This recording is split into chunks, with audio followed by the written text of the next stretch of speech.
St. Andrews. This is your win out of the box dinner tonight. And we have, what we're doing tonight is dinner and a movie. So the movie is Coco. So you're going to want to try and find that somewhere on the internet. It's on Disney Plus, and I'm not sure where else. But I'll try and find that out for you and put it on the recipe that you'll get tomorrow. So anyway, I'm going to explain all of this, but I'm going to have you pan over to Carla. Carla is going to be chopping your onions and your celery for the rice and for the chicken, for the enchiladas. Okay, so you can come back over here. Now, I had to do some pre-cooking because Mexican food takes all the pots, all the burners, and all the children you have, and the neighbors' kids, and the cousins. It's a lot of work if you do it right.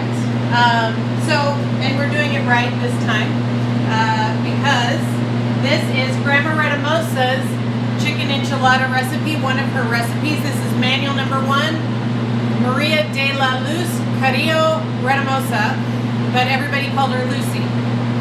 So, because that was a big name for a little tiny woman. So anyway, we already had the beans going. The beans will come to you like this. You need to wash these, just rinse them, put them in a colander, rinse them, pick through them, put your glasses on. Make sure there's no dirt or rocks or anything. They're pretty clean. I rinsed through. I'm cooking Pastor Sarah's dinner, and I didn't find anything. But still, just look, because the one time you don't, someone will get a rock. So anyway, rinse, and then you are going to soak the beans. I'm going to bring them over here. They've already been cooked. This only took 2 hours, and probably less than 2 hours, really. So the beans, you just double up the water to the beans, and you're going to have to keep adding water. I almost burned them, which would have been really bad, because this stove is, it's got the huge BTUs that I've been talking about, and the water evaporates really quickly. So we'll come back to the beans. About 2 hours. You want a bigger pot than you need because they boil, like the water gets really high and the beans all float to the top. So more pot than you need is a good idea for beans. But right now we're going to, Carla, you want to, you have the rice? Okay, I'm going to come get the rice veg. It's not very much because it's only for 2 people. So what we're going to do, now you'll remember this if you did it with the carne asada meal. We're going to toast the rice first. What do I do with the rice? I put it somewhere. The rice. Did I put it somewhere? Yeah, rice for 2 people. All right, perfect. Okay, now we're ready here. All right. Oh, it's over there.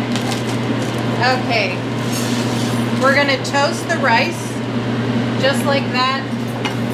It brings out the aromatics of the rice, helps even cooking, and it's just a better kind of taste and mouthfeel to have toasted rice. And if you'll remember, we talked about Mexico, like the U.S. and other places in the globe, is like lots of cultures mixing and intermingling, and the benefit of that is you get crossover and you get fusion culture. So this rice is like a Persian rice, like a Middle Eastern rice, and it's that Middle Eastern influence on the immigrants on Mexico. So we're toasting the rice. Once it gets a little toasty and it's getting a little translucent now, we will add the celery and the onion. Now, my grandmother-in-law always liked, and Carla did a perfect job, she liked the vegetables chopped teeny tiny. And if you didn't do it right, she'd say, oh, good practice, now do it the right way. So we're going to put this in. And the liquid we're going to give you has the seasoning in it. It has cumin, oregano, garlic, salt, pepper, tomato sauce, and chicken broth. But if you're If you ask for a vegetarian meal, you will get vegetable broth, not chicken broth. So that you're gonna toast it a couple more minutes to cook your aromatics, and your aromatics are the celery and the onion. So that's cooking. We're gonna add the liquid in just a minute. And I have it really, really full, so I'm gonna bring the pan over to the liquid so I don't spill too much. Another thing I already did, so you are going to have bone-in chicken.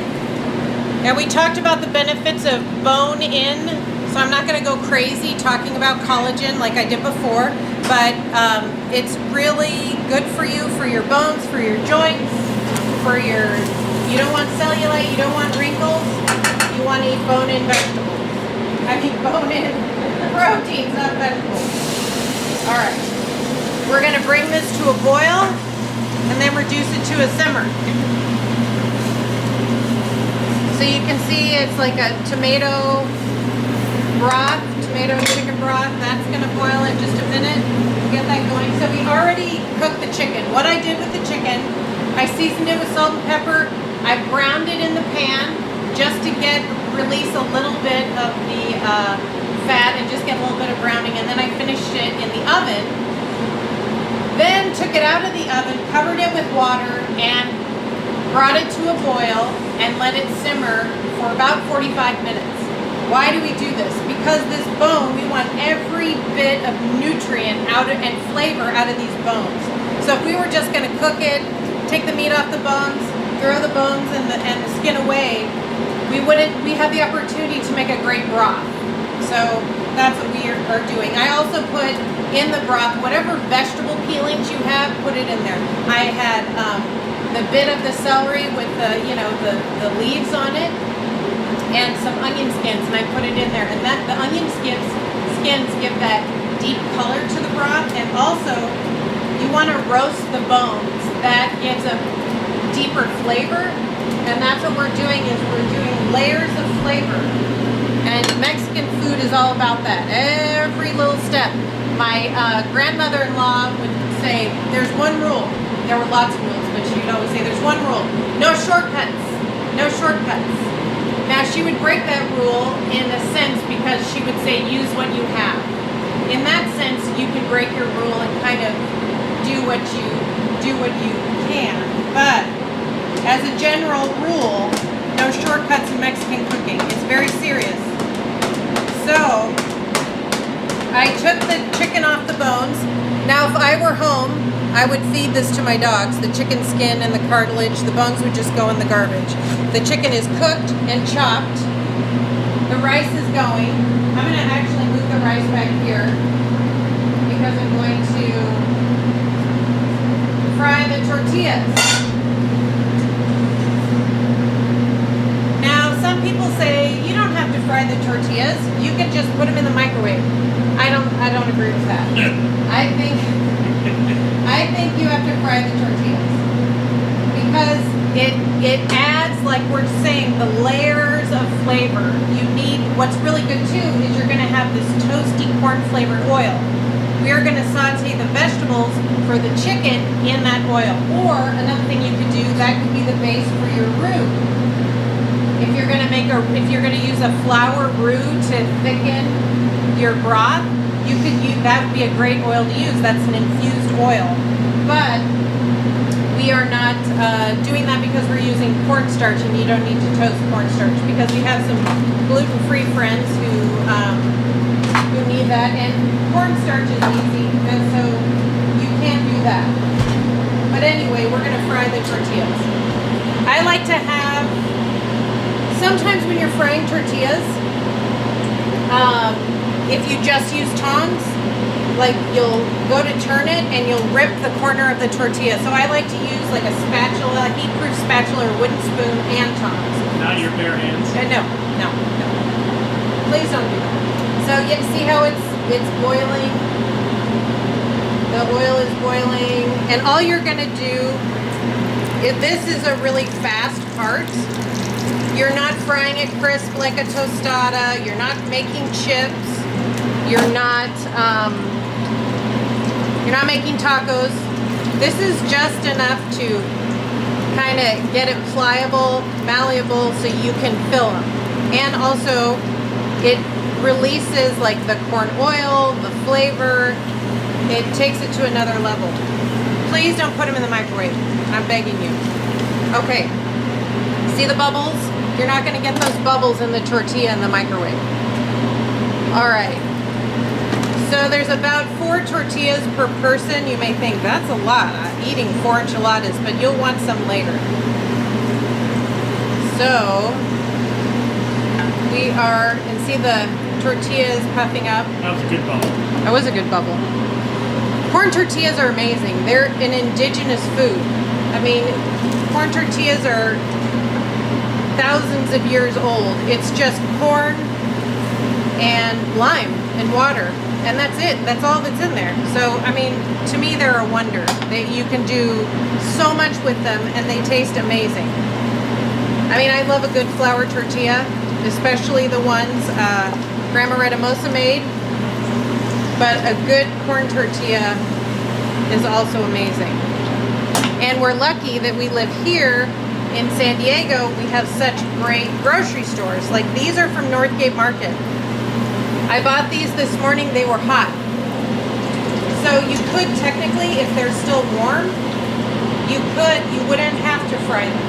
Because they're still warm, they've just been made. You could roll out your tortillas, your enchiladas. But, you know, if they cool off. So, and I like how they taste fried. It really gives it another level, and you need that. One thing that people do when they're making enchiladas is they think that they have to roll them right away, and then they burn their fingers. So you don't have to roll them right away. You can let them cool down a little bit. They'll still, you know, the oil is in here too, so they can almost cool down to room temperature, and you can work with them that way. And they'll still be soft. Okay. How's the rice doing? The rice is good. The rice is simmering. And we are going to, I'm going to pour out some of this oil. It's a little too much for what we need to do. So I'm going to pour it back in here. You don't need to film that, it's not that exciting. We have a little bit of oil left. Actually, I'm going to pour a little more out. But you could save that oil for something else you could use. But remember, it's going to taste like corn tortillas. So I'm going to come back. And thank you, Carla. We've got celery and onion.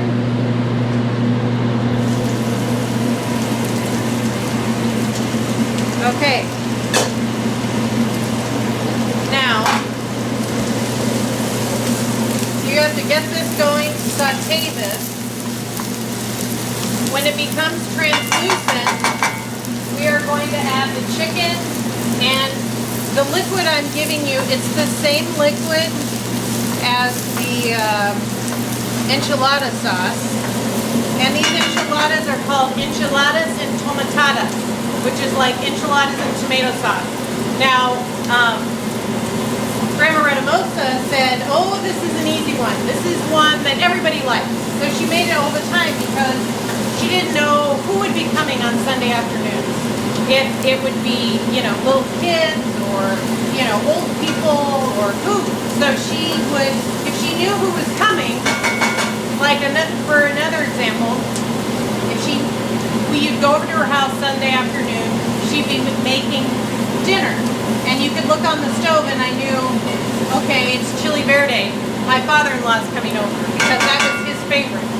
And when I was trying to think of what to make for this, you're supposed to make the person that you're remembering for Dia de los Muertos their favorite food. But I don't know what her favorite food is because she always made everybody else's favorite food. So I made this because this is one of my favorite things that she made, and I remember it's one of the first things I learned from her. So it has a special memory for me, and mostly of her yelling at me, telling me I was doing it wrong. But, you know, she wasn't really yelling, she was correcting me. Okay. So this is the enchiladas sauce, which is a little bit of chili sauce, tomato sauce, and I put the oregano, the cumin, the salt, the pepper, the garlic in there. And you just want to bring this to a boil and cook it till the liquid cooks off, which is pretty much done. The rice is still going back here. We have a few more minutes.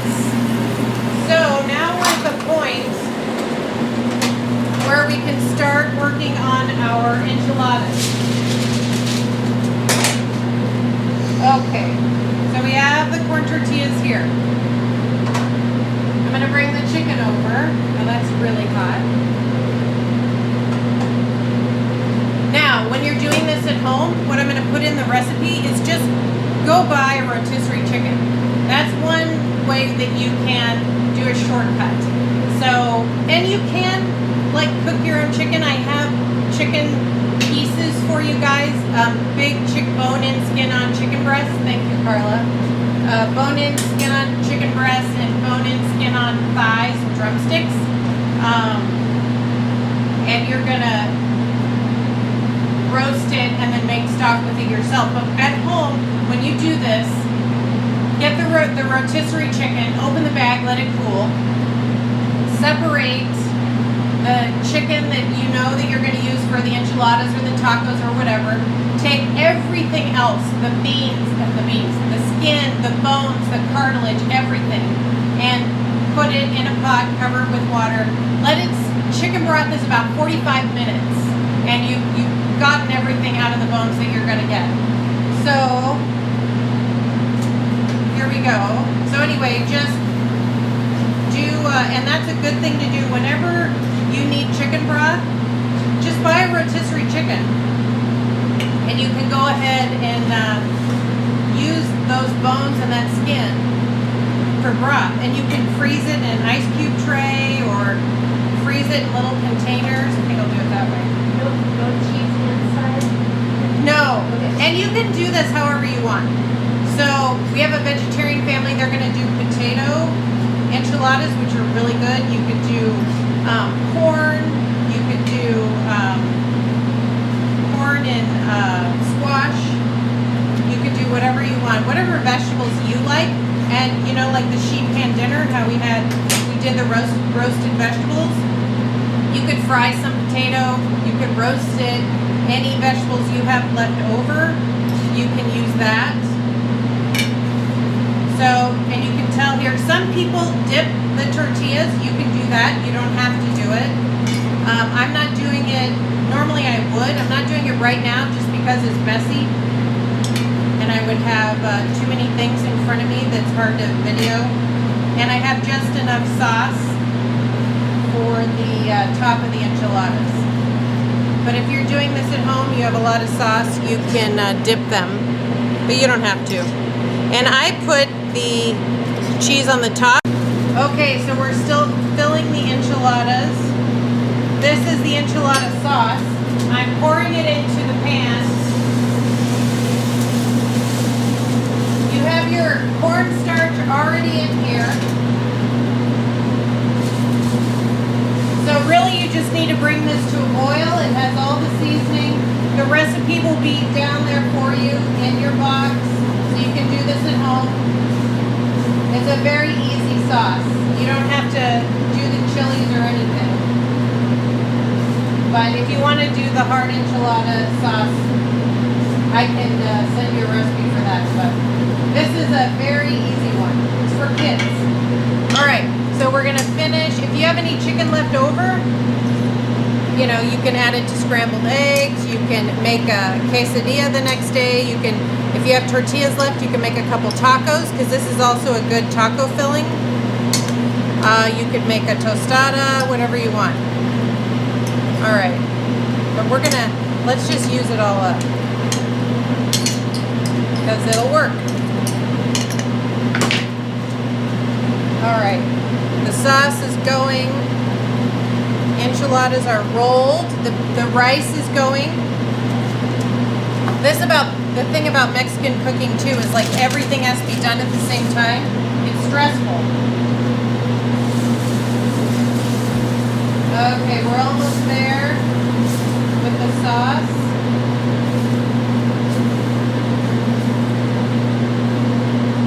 Yep, we've got thickened sauce. I'm gonna pour it over the enchiladas.